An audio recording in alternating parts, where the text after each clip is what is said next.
Bunu bu dəfə burada danışmışıq da. O ilk dəfə hakimiyyətə təyin edilən kimi məndən təxminən 1 il sonra gəldi. Mən dəqiq tarixi deyə bilmirəm də.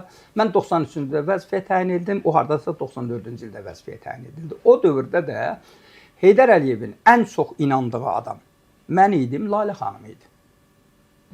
Lalə xanıma da dövlət katibi vəzifəsi verilmişdi və kifayət qədər də böyük səlahiyyətlər vermişdi Heydər Əliyev. Yəni Lalə xanım demək olar ki, çox ciddi aparıcı roldaydı. Bunun ilk gəldiyi gün nə başladı? Başladı orada kampaniya ki, Lalə xanımı hakimiyyətdən necə uzaqlaşdıracaq. Mən də əvvəlcə təəccüb elədim də ki, ya bu axmaqdır, bunun başı xarab olub. O belə bir şey, Heydər Əliyevin hətta o and içmə mərasimində Lalə xanım ağ paltar geyinmişdi, məclisə aparırdı. And içmə mərasimindən idarə edirdi. Bunu bu şəkildə tamaşa qurdu ki, güya bu... Yəni, ümumiyyətlə də ehtiyac yox onlara, detallara. Sadəcə bilmək istəyirəm ki, nə etməyə çalışırdı? Bunu necə uzaqlaşdıracaq da, kim çıxacaqdı, güya... Heydər Əliyevin yoldaşının ruhu təhqir edilir, neynir? Yəni, bu mənada ki, Mehriban xanıma kim çıxacaq, İlhama kim çıxacaqdı, ona kim çıxacaq? Mən əvvəlcə heyrət elədim ki, kampaniya ki, bu qurur. Ki, mənə də təklif elədi ki, mən də dedim, başın xarabdır, nə danışırsan sən? Ancaq nəticədə bu nail oldu buna. Eyni səviyyədə Lalə xanım da təcrübəsi adam idi, səmimi adam. Lalə xanıma da qızışdırmışdılar ki, sən elə deyək ki, sən idarə edirsən də Heydər Əliyev nəyə gəlirsən vəzifəyə. Lalə xanım da bunu demişdi. Həqiqətən də mən bilirəm, Lalə xanım da demişdi ki, sən yaşlısan, nə əziyyət çəkib işə gəlirsən. Ancaq bunu bilmədik ki, tutaq ki, Heydər Əliyev bu deyəndə təbii ki, bir anlıq təsəvvür prezidentə deyir, kimsə deyir ki, özdə Heydər Əliyev kim şəxsiyyətə, sən nə işə gəlsən, elə mən idarə eləyirəm də.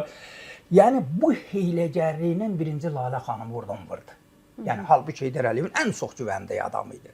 Yəni, dediyim odur ki, bu belə fitnə fəsad şey yarar və sonradan gəldi konkret olaraq həmin əsasən Naxçıvan Ermənistan kökənli insanları yığdı başına ki, Heydər Əliyev bugün sabahlıqdır. Biz başımıza çarə qılmalıyıq və əsas Rəsul Quliyevi plan qurdu ki, Rəsul Quliyevi hakimiyyətə gətirmək haqqında planlaşdırdı. Nəysə də burada o Qabil Doncudazına getdi və çox adamları bu şeyə saldı da. Axırda gəldi, bunların əksəriyyətə gəliblər. Mən də bilirdilər ki, Rəsul Quliyevinə münasibətim yoxdur. Heç vaxt mən Rəsul Quliyevi siyasətçi qəbul eləməmişəm, tanımamışam. Rəsul Quliyevi mən Azərbaycan siyasətinin məştubatı hesab eləyirəm. Yəni, o heç vaxt siyasət adamı olmayıb. Bunun puldan başqa heç nəyə olmayıb. Yəni, qısa deyirəm də, bir daha deyirəm ki, Rəsul Quliyev Azərbaycan siyasətinin məştubatıdır. Kim pul şeyləyirsə ona dedim. Bu gəldi. Yəni, aldadıblar mı onu? Məştubatı çünki aldadırlar. Əlbət ki. Hə, kim aldadıb onu? Onu aldatmaq olardı. Etibar Məmmədov, elə kim, Sədrə Cəlaloğullar, kimə pul lazım idi, qaçırdı Rəsul Quliyevin qoltuğuna. Necə şey eləməyiblər? Rəsul Quliyev etibarı maliyyələşdirən adam olubdu. O cümlədən Sərdar Cini, Hürriyyət qəzetini, partiyasını onlar maliyyələşdirdi. Azərbaycan Demokrat Partiyası. Demokrat Partiyasını. Mən də buna qarşı münasibətim... Bu iddialara cavab verə bilər qarşı tərəf. Yəni, adı çəkilənlər biz onlara tribuna yarada bilər, problem deyil. Nəsə, bu gəldi, bunlar indi salıblar bütün adamları. Sanki mən razılıq versəm, Rəsul Quliyev olur prezident. Mən də kəskin şəkildə etiraz edirəm. Bu axırda gəldim, mənim bağ evində deyirəm də, onda da hələ ev almamışdım. Bağ evində, prezident Ağabəyətin Bilgədəki bağ evində qaldı. Orada gəldi, məni çağırdı. Ramiz Mehdi. Ki, həyətdə gəzişir də, axı bu təcrübəlidir, daha bilir ki, bu qapalı bina yazıla bilər, şey eləyə bilər də. Hə, bu başladı mən Rəsulla, niyə mənim münasibətim belədir, niyə Rəsula qarşı belə kəskin mövqedəyim.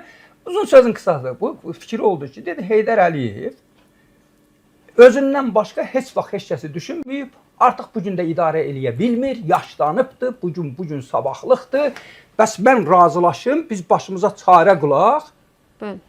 Rəsulun prezidentliyinə mən razılaşdırmağa. Mən də çox kəskin şəkildə dedim, bu xəyanətdir.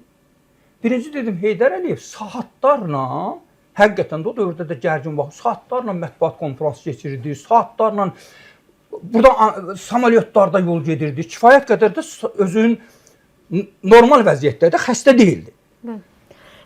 Yəni, bunun arxasında bu iş çevirdi. İndi tək bu deyil də. O vaxtda mənim də təbii ki, mən elə ki, Heydər Əliyevdən tələbim o idi ki, gəlmişsən, indi biraz o təcrübə var da, yəni, Ramiz Mehdiyevləri bura niyə təyin eləmisən? O cümlədən Rəsul Quliyevi təyin eləyəndə mən etiraz eləmişəm. Amma Ramiz Mehdievlə Rəsul Quliyevin münasibətləri çox pis olub. Ən azından Rəsul Quliyev ötən dəfə bizə verdiyi müsahibədə Ramiz Mehdiyevlə bağlı kifayət qədər sərt danışdı. Onun potensialıyla bağlı, onun Rusiya ilə bağlılığıyla bağlı, yəni kifayət qədər sərt və tarixə dayanan faktları burada efirdə dedi. Mən deyirəm ki, 100% beşincisindən o saxtadır. Bu günləri Ramiz Mehdiyevi daha çox qılınçlayanlar Ramiz Mehdievin ən yaxın adamlarıdır, narahat olmayın. Qılıçdayanlardan biri də sizsiz də. Mən mümkündür da, bağı yoxdur da, mən qılıçdayan deyiləm. Mən sual verməsə cavab da vermirəm. Biz onlar da sual verirdik. Məntiqdən kim tənqid eləyirsə o daha çox mu ona yaxındır? Yox, demirəm tənqid. Mən müdafiə eləmirəm heç kəs. Sadəcə məntiq anlamaq istəyirəm ki, Rəsul Quliyevi də o komandaya mı daxil edirsiniz siz? Mütləq səviyyədə. Yəni o şuranın içərisində deyirsiniz. Demirəm. Mən əminəm ki, əgər bu şey ciddi məsələdir, Rəsul Quliyevin bundan xəbər olmaya bilməz. Çünki onda Rəsul Quliyev, Ramiz Mehdiyev özünü hakimiyyətə gətirmirdi. Ramiyev də özü hakimiyyət iddiasında olmayıb. Yəni siz illər əvvəldən danışırsınız da. Mən indi bugünü soruşuram. Yox, deyirəm də, ən azı Ramiz Mehdiyev Rəsulu hakimiyyətə gətirmək xüsusilə mənlə danışıq aparıb da.